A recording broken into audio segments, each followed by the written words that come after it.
Conserve di pomodoro dell'Associazione Umberto Veronesi. Questa è la raccolta fondi dell'Associazione Solideali che lo scorso weekend ha raggiunto a Cammarata e San Giovanni Gemini un risultato straordinario. I due paesi montani dell'Agrigentino, grazie a eventi volontari e alla generosità della popolazione, hanno registrato il numero più alto di donazioni in Italia. Obiettivo finanziare la ricerca oncologica pediatrica.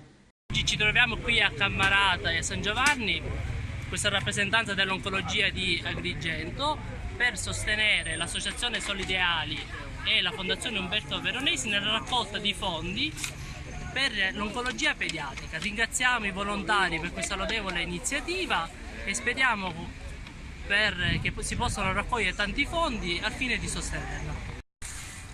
Noi delle associazioni Solideali ringraziamo i cittadini di Cammarata e San Giovanni Gemini per la calorosa partecipazione alla raccolta fondi a favore della Fondazione di Umberto Veronesi.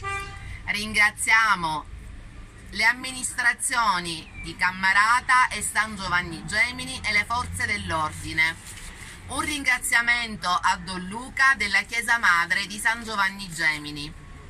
Un ringraziamento va ai medici del reparto di oncologia di Agrigento ed infine un ringraziamento speciale a tutti i volontari che in questi 2 giorni si sono spesi per la riuscita di questa iniziativa. Grazie a tutti. Ciao!